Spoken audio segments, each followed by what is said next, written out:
নিয়মিত সাদা স্রাব যায়। নামাজের জন্য আলাদা কাপড় ব্যবহার করি, প্রত্যেকবার নামাজের সময় সাদা স্রাব কাপড়ে লেগে থাকে, প্রতিবার নতুন করে আরেকটা কাপড় নেওয়া সম্ভব নয়। ভুলে অথবা ইচ্ছায় স্ত্রীর দুধ পান করে ফেললে কি স্ত্রী তালাক হয়ে যাবে? ভাত খাওয়ার সময় কি বাম হাতে গ্লাস ধরে পানি খাওয়া যাবে? সব সময় কি মাথায় কাপড় দিতে হবে? প্রতিনিয়ত চোখের যে জেনা হচ্ছে তা থেকে বাঁচার উপায় কি? বাচ্চা হওয়ার আগেই তার নাম ঠিক করে রাখা যাবে কিনা? কাউকে পছন্দ হলে তাকে জীবনসঙ্গী হিসেবে পাওয়ার জন্য কি করা যেতে পারে? কাফনের কাপড় নাকি দরদাম করে কেনা যায় না, কতটা শরীয়তসম্মত? কোনো ঘরে প্রাণীর ছবি থাকলে নামাজ হয় না, বিকল্প ব্যবস্থা না থাকলে কি করবো? নামাজরত অবস্থায় সিজদা যাওয়ার আগ মুহূর্তে সিজদার স্থানে ধুলা বালি ফু দিয়ে পরিষ্কার করা যাবে কি না? শরীফুল ইসলাম, আপনি আমাদের ইউটিউব চ্যানেলে প্রশ্ন করেছেন কাফনের কাপড় নাকি দরদাম করে কেনা যায় না, কতটা শরীয়তসম্মত? এ মাসালা হয়তো কোনো কাফনের কাপড়ের ব্যবসায়ী তার সুবিধার জন্য আবিষ্কার করছে কিনা, আল্লাহ আলাম। কারণ হলো এই ধরনের মাসালা থাকলে তো কাফনের কাপড়ের বিক্রেতা যারা তারা লাল হয়ে যাবে, যে কোনো দাম চাইবে, আপনি দরদাম করতে পারবেন না। মূলত এরকম কোনো কথা কোনো দেশে বলা হয়নি। অন্য 10টি জিনিসের মতো কাফনের কাপড়ও আপনি দরদাম করে কিনতে পারবেন, কোনো অসুবিধা নেই। সুমাইয়া আক্তার সুমা আপনি লিখেছেন কোনো ঘরে প্রাণীর ছবি থাকলে নামাজ হয় না, বিকল্প ব্যবস্থা না থাকলে কি করব? যদি বিকল্প ব্যবস্থা না থাকে তাহলে সেক্ষেত্রে প্রাণীর ছবিকে ডেকে নামাজ পড়বেন। আর নামাজ হয় না বিষয়টা সেরকম না, ওই জায়গায় নামাজ পড়লে মাকরুহ হবে। বিশেষ করে যদি আপনার সলাতে সিজদার জায়গায় থাকে, সামনে থাকে, তাহলে সেক্ষেত্রে সেটা তো দৃশ্যত তাকে সিজদা করছেন এরকম আপনার মনেও আসতে পারে, বা দেখলে সেরকম দেখা যেতে পারে। এই জন্য একটু সরিয়ে নেবেন বা উপর করে রাখবেন। এভাবে বিভিন্নভাবে আপনি চেষ্টা করবেন। তাতেও যদি কোনো এরকমও যদি কোনো উপায় না থাকে তাহলে আপনি ওখানে সালাত আদায় করে নামাজ হবে না, বিষয়টা সেরকম না, মাকরুহ হবে, অপছন্দনীয় হবে। মাহমুদ হাসান আপনি লিখেছেন নামাজরত অবস্থায় সিজদা যাওয়ার আগ মুহূর্তে সিজদার স্থানে ধুলা বালি ফু দিয়ে পরিষ্কার করা যাবে কি না? একান্ত প্রয়োজন না হলে এটি করবেন না, এবং এটি করতে গিয়ে অনেক সময় আমলে কাসির হয়ে যায়, অর্থাৎ আপনি এত বেশি ফু দিচ্ছেন। অনেককে দেখা যায় যে সিজদা যেতে গিয়ে এত বেশি ফুটা দিচ্ছেন আশেপাশে, তিনি আমলে কাসির করে ফেলছেন, অর্থাৎ তাকে একজন দর্শক দেখে নামাজে আসেন নাকি এমনিতে তিনি জায়গা পরিষ্কার করছেন এটা সন্দেহের মধ্যে পড়ে যায়। এত বেশি যদি তার নামাজের অবস্থা থেকে, হাইয়াত থেকে তিনি সরে যান, তাহলে সেক্ষেত্রে তার নামাজ কিন্তু বিশুদ্ধ হবে না এবং নামাজ নষ্ট হয়ে যাবে। আর যদি এত বেশি তিনি নড়াচড়া না করেন, বরং খুব আলতোভাবে ফু দিয়ে জায়গা পরিষ্কার করেন, তাহলে সেটা জায়েজ হবে। যদি এত ধুলাবালি হয় যে নিঃশ্বাসের সাথে তার নাকে ঢুকবে, তিনি ক্ষতিগ্রস্ত হবেন, অসুস্থ হবেন, এরকম আশঙ্কা থাকে, তাহলে এটি করা যেতে পারে। হাত দিয়ে একটু সরা দিলেন বা আপনি নাক দিয়ে ফু দিলেন, এটি জায়েজ আছে। কিন্তু একান্ত যদি জরুরি না হয়, তাহলে শুধুমাত্র সূচিবায়ের কারণে বা অতি শৌখিনতার কারণে এমনটি করা সালাতের যে সৌন্দর্য সেটাকে নষ্ট করে দেয়। মাহদি হাসান আপনি লিখেছেন নামাজের মধ্যে এক সূরা যদি 2বার পড়ি তাহলে কি আমার নামাজ হবে? কোনো অসুবিধা না। এক সূরা যে একবার বেশি পড়া যাবে না এমন কোনো বাধ্যবাধকতা নেই। আমরা সূরা তারাবি সালাতে যে পড়ি এক রাকাতে তো অনেক সূরাও পড়ি, তাই না? কোনো অসুবিধা নেই। সাবিত খান আপনি লিখেছেন কাউকে পছন্দ হলে তাকে জীবনসঙ্গী হিসেবে পাওয়ার জন্য কি করা যেতে পারে? আপনি আল্লাহর কাছে দোয়া করবেন, আল্লাহ আমার জীবনসঙ্গী হিসাবে যে ভালো হবে, কল্যাণকর হবে, আপনি তাকে আমার জীবনসঙ্গী হিসাবে দান করুন। বিশেষ কাউকে পাওয়ার জন্য আপনি আল্লাহর কাছে দোয়া করাটা সঠিক দোয়া নয়। শয়তান আমাদেরকে নানাভাবে আসলে প্রতারিত করে। আমরা মনে করি যে এরকম কোনো কিছু, কোনো ব্যক্তিকে আমার ভালো লাগলে তাকে পাইলেই বোধহয় আমি সব সুখ পেয়ে যাবো। আমি জানি না কোথায় সুখ আছে।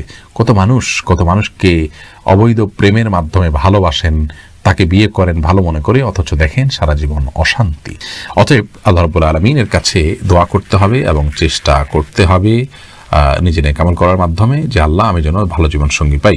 সূরা ফুরকান আয়াত নম্বর 74 এখানে যে দোয়া আছে সে দোয়াটি বিশেষ করে পাঠ করবেন। নিজে কাউকে যদি মনে করেন যে সব দিক থেকে তিনি ভালো, আসলে দিনদারিতার দিক থেকেও তিনি ভালো, এরকম মানুষ পাওয়া যায় না, এবং সেক্ষেত্রে আপনি ইস্তেখারা করতে পারেন আল্লাহর কাছে। 2 রাকাত নামাজ পড়ে ইস্তেখারার দোয়া পড়বেন। ইস্তেখারার নামাজের নিয়ম লিখে দিলে আমাদের একটা ভিডিও আছে, সার্চ করলে পাবেন। ইস্তেখারার নিয়ম আপনি জেনে ইস্তেখারা সালাত আদায় করবেন এবং আল্লাহর কাছে কল্যাণ প্রার্থনা করুন, বা সেটাই আপনার করণীয়। এর বেশি আপনার কোনো কিছু করণীয় নাই।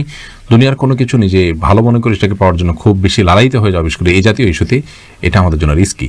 সিরাজুল ইসলাম এর থেকে আপনি লিখেছেন বাচ্চা হওয়ার আগেই তার নাম ঠিক করে রাখা যাবে কিনা? যাবে, কোনো অসুবিধা নেই। বাচ্চা হওয়ার আগে থেকে ছেলে হোক মেয়ে হোক, ছেলে হওয়ার সময় বেশি হিসাবে ছেলের নাম, অথবা ছেলে মেয়ে দুইটা রেখে দিলেন, আগে থেকে ঠিক করে রাখলেন, কোনো অসুবিধা নেই। সোহেল হোসেন আপনি লিখেছেন প্রতিনিয়ত চোখের যে জেনা হচ্ছে তা থেকে বাঁচার উপায় কি?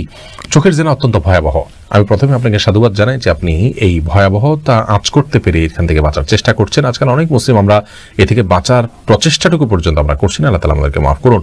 চোখের জেনা থেকে বাঁচার জন্য আমাদের যে কাজগুলো করতে হবে তার মধ্যে থেকে সবচেয়ে গুরুত্বপূর্ণ কাজ হলো চোখের জেনা যে জায়গাগুলোতে হয় সেই জায়গাগুলো অ্যাভয়েড করতে হবে। ধরুন ফেসবুকে আপনার যে আইডিগুলো থেকে এই ধরনের জিনিস আছে সেই আইডিগুলো আনফলো করতে হবে, সেগুলো থেকে সকল পোস্ট যেন না দেখেন সেজন্য হেড অল পোস্ট করে রাখতে হবে, এবং যারা বোঝেন তাদের সহায়তা নিতে পারেন। কোনোভাবে আপনি বাঁচতে না পারলে সেই অ্যাপই আপনি পরিহার করবেন, যাবেই না সেই সোশ্যাল মিডিয়াতে। ইউটিউবে বা অন্যান্য জায়গায় একটা বাজে জিনিসে ক্লিক করলে সেখান থেকে আরও খারাপ জিনিস আসে, এগুলো পরিহার করতে হবে যথাসম্ভব। আর বাজে বন্ধু তাদেরকে যথাসম্ভব অ্যাভয়েড করতে হবে। আর ইমানদার, নেককার, আল্লাহওয়ালা, আমলদার মানুষের সোহবতে উঠাতে হবে। আজকাল সোহবত একেবারে হারিয়ে গেছে, আমরা সহজে দিন পেয়ে যাচ্ছি অনলাইনে বিভিন্ন মাধ্যমে। এই জন্য সোহবতের যে গুরুত্ব আছে সেটা আমরা অনেকে আঁচ করি না। সোহবতের মাধ্যমে, নেককারের মানুষের সান্নিধ্যে থাকার মাধ্যমে আমরা চোখের গুনাহ থেকে ইনশাআল্লাহ বেঁচে থাকতে পারবো। আল্লাহ তাআলার কাছেও আশ্রয় চাইবো, আল্লাহুম্মা ইন্নী আউযু বিকা মিনাল ফিতানি মা যাহারা মিনহা ওয়া বাতান। সব ধরনের ফিতনা থেকে আল্লাহ তাআলার কাছ থেকে পানা চাইবো। শিশির ভেজা ঘাস ডায়েরি থেকে আপনি লিখেছেন, সবসময় কি মাথায় কাপড় দিতে হবে? না, সবসময় মাথায় কাপড় দিতে হবে বোন, এমনটি মোটেও আবশ্যক নয়। আপনি পরপুরুষের সামনে গেলে বা সে আপনাকে দেখে ফেলতে পারে এরকম হলে সেক্ষেত্রে মাথায় কাপড় না, শুধুমাত্র আপনি আপনার সৌন্দর্য ঢাকবেন, মাথার কাপড়কে আরও টেনে দিয়ে আপনার সৌন্দর্য এবং রূপ লাবণ্য এগুলোকে ঢেকে তার সামনে যাবেন। আর এর বাইরে আপনি আপনার বাসায় আপনার বাবা, ভাই, বোন বা আপনার মহিলারা, তারপর আপনার ছেলে, মাহরাম যারা আছেন তাদের সামনে আপনাকে মাথা সবসময় ঢেকে রাখতে হবে কাপড় দিয়ে, এমনটা আবশ্যক নয়। তবে হ্যাঁ, আপনি ফিতনার এই যুগে নিজেকে যথাসম্ভব সেফে রাখার জন্য আপনি অন্য পুরুষদের সামনে, অর্থাৎ বাসার মাহরম পুরুষদের সামনে, ধরুন শ্বশুর আছেন, আপনার বড় ভাই আছেন, বড় সন্তান, ছেলে সন্তান আছেন, তাদের সামনে মাথায় কাপড় টাপড় দিয়ে থাকতে পারলে ভালো। কিন্তু মাথায় কাপড় দিয়ে রাখতে হবে সবসময়, এটা পর্দার নির্দেশ এরকমটি কিন্তু নয়, নিজের পরিবারের সদস্যদের সামনে অর্থাৎ মাহরামদের সামনে। এম রহমান আপনি লিখেছেন, ভাত খাওয়ার সময় কি বাম হাতে গ্লাস ধরে পানি খাওয়া যাবে? যাবে। বিশেষ করে বাম হাতে পানি নিয়ে ডান হাতে ঠেক দিয়ে অনেকে খান, অর্থাৎ দুই হাত দিয়েই খেলেন আর কি, এটা জায়েজ আছে। কিন্তু উত্তম হলো আপনি সরাসরি ডান হাত দিয়ে পান করা। কারণ নবী করিম সাল্লাল্লাহু আলাইহি ওয়াসাল্লাম এক কৃতদাসকে বাম হাতে খেতে দেখে বলেছেন, কুল বিয়ামিনিক, তুমি তোমার ডান হাতে খাও, অকুল বিমায়ালিক, এবং তোমার সামনে থেকে খাও। তো বাম হাতে পান করা এটা সুন্নাহর খেলাফ একটি কাজ, এটি করা উচিত নয়। ডান হাতে যথাসম্ভব পান করা উচিত। কিন্তু ডান হাতে আমাদের খাবার লেগে থাকে, বিশেষ করে আমরা যারা এই সাবকন্টিনেন্টে থাকি, আমাদের খাবারগুলো এরকম যে ভাত তরকারি ঝোল টোল দিয়ে খেতে গেলে আমাদের হাত মেখে যায়, গ্লাসে ধরলে নষ্ট হয়ে যায়, সেখানে আমরা আঙুল চেটে খেয়ে তারপরে ধরতে পারি। সেটা আমাদের জন্য অধিকতর সুন্নাহর নিকটবর্তী এবং ভালো। যদি কেউ বাম হাতে খেয়ে ডান হাত দিয়ে ঠেক দেন, তাহলে সেটাকেও আপনি আপনার ভুল বলবেন বা গুনাহ হয়েছে এরকম বলার কোনো সুযোগ নেই, সেটাও করা যেতে পারে। অনেক ওলামা ইকরাম সেই পরামর্শ দিয়ে থাকেন। আরমান হুসাইন আপনি ইউটিউব চ্যানেল থেকে প্রশ্ন করেছেন, ভুলে অথবা ইচ্ছায় স্ত্রীর দুধ পান করে ফেললে কি স্ত্রী তালাক হয়ে যাবে? দেখুন, ভুলে বা ইচ্ছাকৃতভাবে যদি কোনো স্বামী তার স্ত্রীর দুধ পান করে ফেলে, তাহলে তার কারণে তাদের বৈবাহিক সম্পর্ক নষ্ট হবে না, এটি বিশুদ্ধতর মত এবং এটি জমহুর উলামা ইকরামের মত। কেউ কেউ এর ব্যতিক্রম বলেছেন, কিন্তু সেটি আসলে গ্রহণযোগ্য নয়। অতএব স্বামী যদি স্ত্রীর স্তনে মুখ দিয়ে দুধ পান করে ফেলেন ভুলে, তাহলে তার কারণে সম্পর্ক, তাদের স্বামী স্ত্রীর সম্পর্ক নষ্ট হবে না। নবী করিম সাল্লাল্লাহু আলাইহি ওয়াসাল্লাম বলেছেন, ফাইন্নামার রাদাআতু মিনাল মাজাআহ। অন্য হাদিসে আসছে, লা রাদাআ ইল্লা ফি সানাতাইন আও কামা ক্বালা আলাইহিস সালাতু ওয়াস সালাম। 2 বছরের বাইরে গেলে যদি দুধ পান করানো হয়, সে দুধ পান করানোর ভিত্তিতে হারাম হওয়ার সম্পর্ক সাব্যস্ত হবে না। এবং এ বিষয়ে দুরুল মুখতারের মধ্যেও স্পষ্ট ফতোয়া রয়েছে। এবং প্রয়োজন ছাড়া আপনার একজন মানুষ অহেতুক কর্মকাণ্ড থেকে যথাসম্ভব, বিশেষ করে যেখানে নানা রকমের রিস্ক আছে, নানা রকমের আপনার সুবিধা অসুবিধার দিক সেখানে চলে আসতে পারে, এই ধরনের বিষয়ে মানুষ যথেষ্ট সাবধান এবং সচেতন হতে হবে। স্ত্রীর দুধ যদি অনিচ্ছাকৃতভাবে কারোর মুখে চলে যায় এবং সে পান করে ফেলে,